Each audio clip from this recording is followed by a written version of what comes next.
met a homeless man on the street. He passed away in a warehouse fire that was deliberately lit. I was raped. Abused by two grossly inoffensive staff members. Discrimination and vilification towards people with disabilities. The record is falsified. Evidence is removed. It was a betrayal. It was an injustice of social equality. It was an injustice of gender equality. It was just an injustice of everything. Okay, good. Does anybody want to have a tissue on their lap just in case of sweat or tears or something, or are you all? Why not? No, Why not? no, Yeah, I think that's a good idea, like a napkin. Why not? Thank you, Ta. Alright guys, so we're rolling at the moment. I'll Yep. let you know when I start rolling this one. So take a deep breath everyone and begin whenever you feel like it. Okay. Hello and welcome. Today we're having a frank discussion with our eclectic mix of wonderful people here today about injustice. We're going to be sharing stories about personal things that have happened, and we're wanting to ask some really important questions about what can be done about what has happened. We're joined with Rizzo. Hi Rizzo. We've got Scott Price. Hello. Hi Scott. And we have Theresa Barragan. Welcome to the Injustice series, where we talk about real life stories of injustices. Today we welcome 3 members of our community who each found the powers that be were the perpetrators, or that hindered justice, or looked the other way instead of seeking justice. We start with Rizzo. Sexual assault is a horrendous and deplorable offence that no one should ever have to endure. By no means do we pardon the violent offenders who commit rape, but evil does not always just come in the form of physical attack. It can occur when people in a position to help look the other way instead. Rizzo says she has not only experienced the trauma of sexual assault, but has come to find the systems established supposedly to help and prevent these events has instead put her through traumatic investigation practices, yet still not even a trial has been set for the perpetrator. Perpetrators, a person who carries out a harmful, illegal or immoral act. Perpetrators are also those who also look the other way when laws are broken for personal reasons. So Rizzo, firstly, can you share with us what your story is? Yes, so basically my story is that this summer, the past summer, I was raped coming back from work. I've contacted the police, I've contacted everyone to try to get this person in prison and to get him punished, and nothing's happened. That you found that the police haven't done anything about it. What have you found that you can do for yourself? Well, the only thing I can do for myself and to protect maybe the people around me where I live, because where I live is a very small community and we're all very close to each other and we all live above each other, call it that way. And the only thing I could do was to share the story to everyone so that everyone knew who this person really was, who'd been living amongst us for years, and to tell them who he really was, and so that everyone would hate him, and hopefully that would drive him away from where I live. So could you say, Rizzo, that you took justice into your own hands in this situation? I guess in a way, at least I tried to do whatever it was I could do at my level while staying legal. Justice has definitely not been served in this case, whether it be by me or by anyone else. And something should definitely have been done about it, and no one did. So I did what I could, but it should have been more.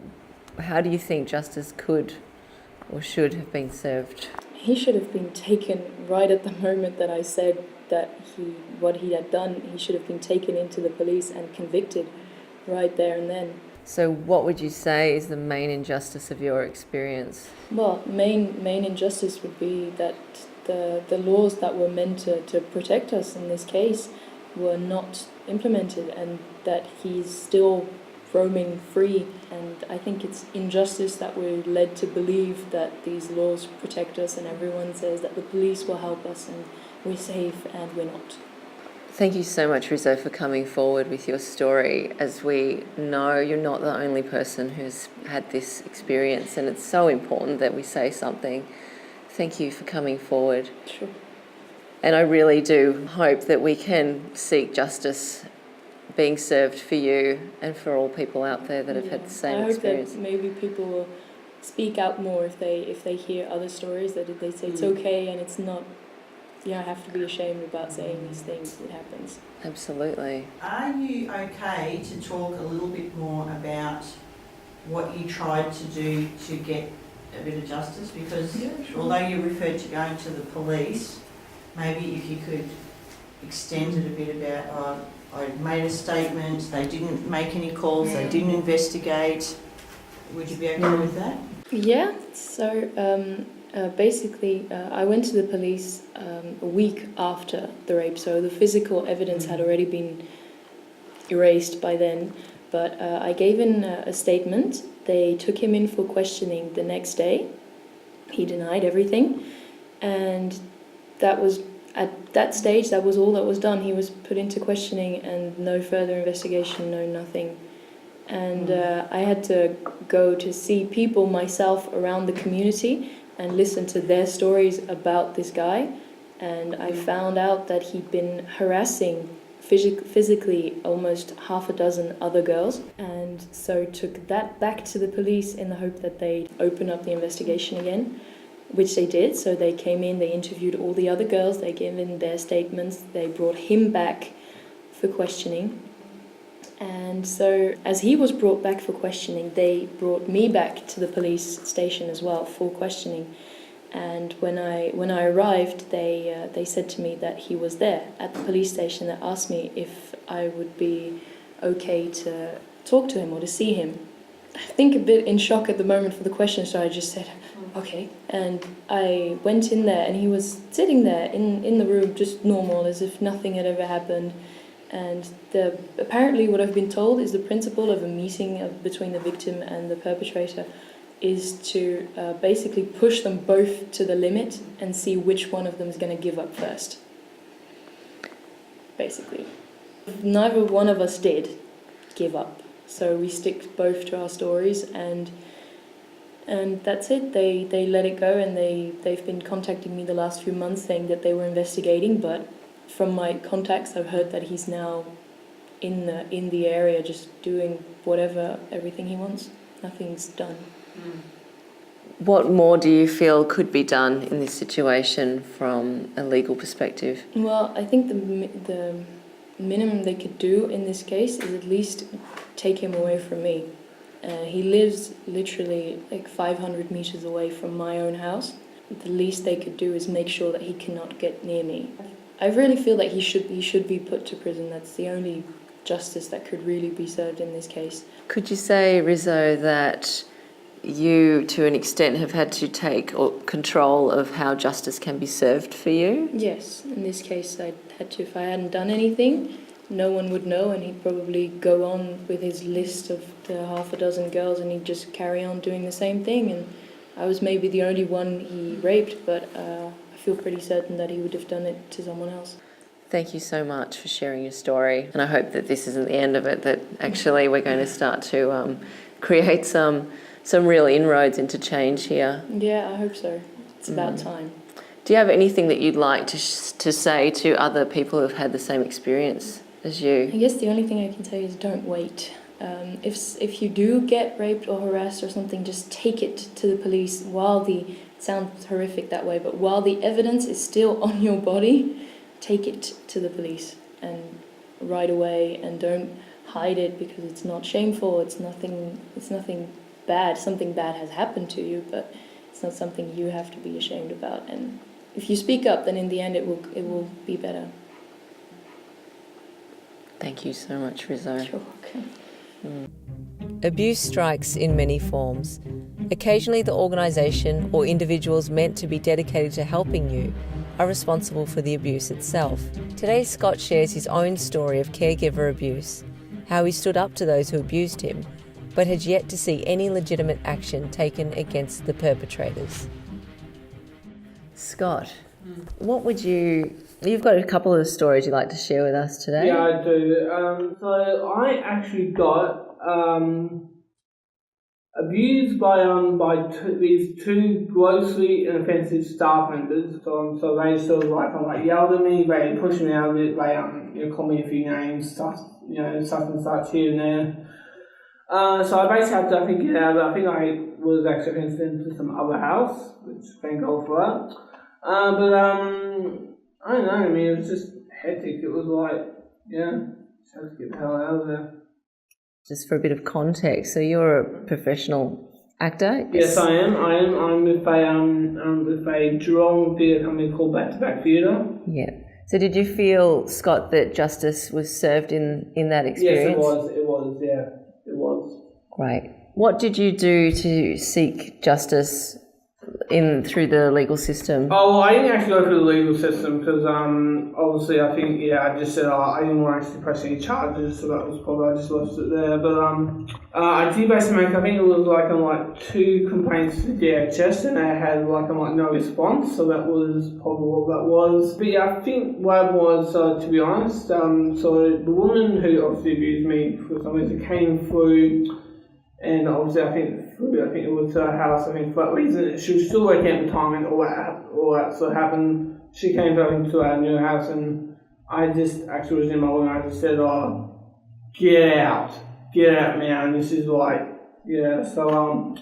literally told her to get out, and that was So Scott, what would you say was the main injustice in this experience of what? Of this, as you say, supposed support workers and care workers.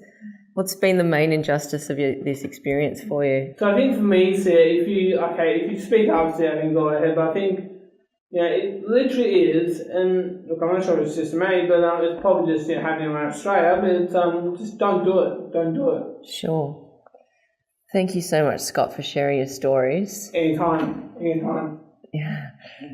I think, what's the main thing that's driving us all here is about how can injustice be brought to the fore so that the systems that are put in place can actually protect us and do what they're meant to be created for. Scott, what do you think could happen or should happen for justice to be served? Well, we're looking at again has a quote, just don't do just don't abuse other people there. Just be nice to people and just show some respect. That's all I can say. Again, it's just that key of just respect. Again, would you say that you've taken justice into your own hands about that as yourself as a professional actor? Yes, I have.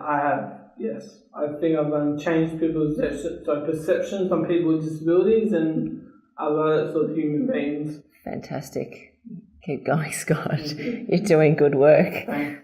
And this brings us to Theresa Barragan. Theresa has experienced a recent court case where she believes her ability to defend herself was impaired by a male-dominated and discriminatory judicial environment, which led to a court gag order being placed during trial proceedings. Had the gender ratio been more equal, the judge been more understanding, and this gag order not being placed, she believes her trial may have gone in a more favourable direction.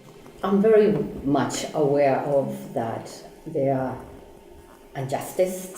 Definitely it need to be being changed in the justice, and particularly in my case or my experience going to court, I seen that it's not justice. Things have to be changed, and I was much aware of that, especially for female, we are very much disadvantaged because the whole court, I would say, majority are male. Therefore, we as a female, when we're going to bring a case, we are totally disadvantaged. The corruption is there. And for this situation is that my own experience, I have suffering depression, anxiety, and affected my career, affect the family. And as I was saying, this is the case that the person who should be persecuted is the person who should pay the cost or the damage. But they turn things around and the innocent have to pay cost, damage, and they accuse you of, you might have made up this story, things like that. What made you to believe, what hope we have when you have all these court against you, and one female come to you said, I got being advised for the whole court here that you should give up and leave the case. And I said to her, no. You know why? I'm not going to leave this case.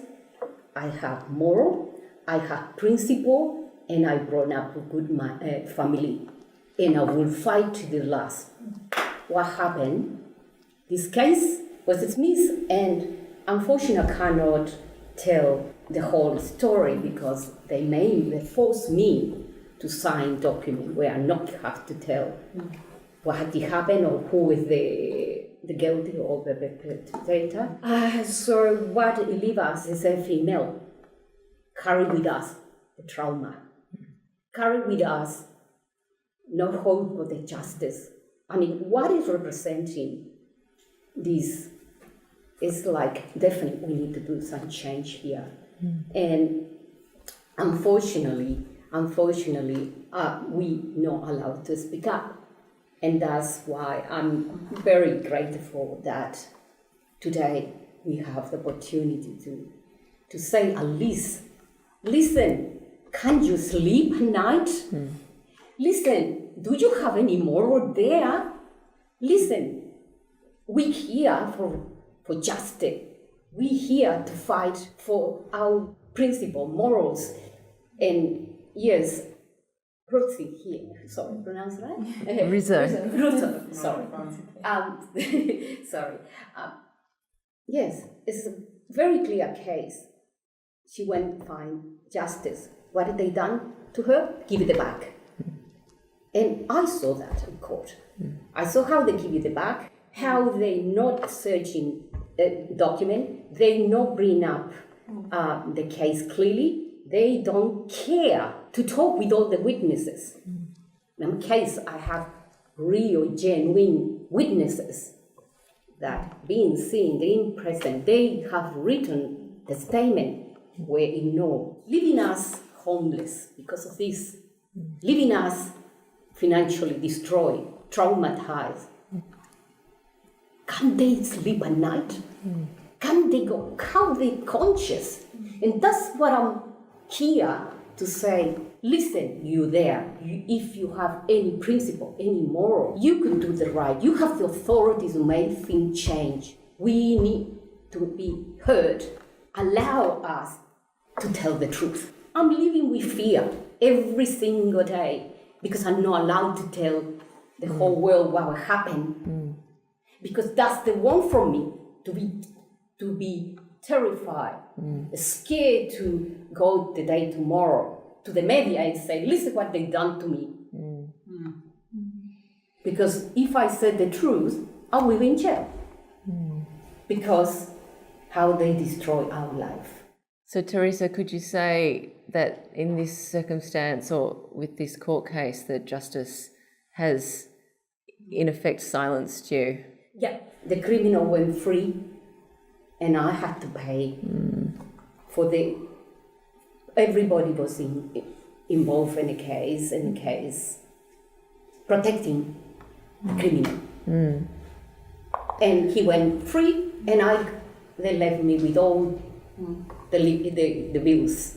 And that's where I think that's when no justice. Why we go for, and what we end up, it's like someone slap your face and turn around and they treat you like a little girl, 5 or 3 years old. Listen, if you say what happened here, so of course, unconsciously you are scared. Theresa, how do you think justice can be served? In Rizzo's case, she's taken it into her own hands. In Scott's case, he's a professional actor and he's educating the public. Yeah. What about yourself? What has your experience of injustice, how's this shaped you My experience is being very traumatized to the point I'm suffering, as I was saying, depression, anxiety. And yes, I've been living with a fear.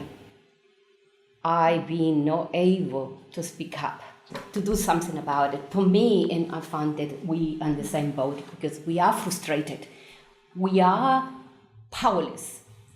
What made us to think we are backward, we are behind. We are known as we call ourselves, oh, we progressive. No. In that case, no. Our family or close did an investigation about a little bit this. And I got the knowledge that many things come from England. They got the old-fashioned justice, and they copy here. So we are copycat here. So we're not progressing. You know, we not are here to provide better service for her, for him, and for myself, and for millions others that are there suffering what we are suffering for injustice. Theresa, could you say that because of what you have experienced from the injustice of the legal system, how it's failed to protect you and even give you a right to speak, could you say that how your family have witnessed that, including your own children, it's motivated them to use their voice to speak? I'm very fortunate that So seemingly what I'm hearing is that there's grassroots action being taken with the next generation. Yes. And I think what's exceptional in our discussion is that I'm joined by people who have the courage to speak out and have the willingness to actually be heard and won't be disgraced or shamed by their experience or the injustice that they have been dealt with either through the community or the legal system. I just want to commend you all in coming forward, and I think that if there's anyone out there, any legal or medical professional who'd be willing to step forward and represent or follow through with any of these cases of what they've heard, working pro bono, willing to make a grassroots change with us, that you're very welcome to come forward, or if anyone would like to join us in starting to speak up and letting your voice be heard about how important it is that we share these stories of injustice. I'd like to thank you all for coming today. Thank you. And I hope that this conversation keeps on going forward. It should. Oh, let's hope so. Let's hope so. let's hope. Yeah. It's a hope. Thank you so much.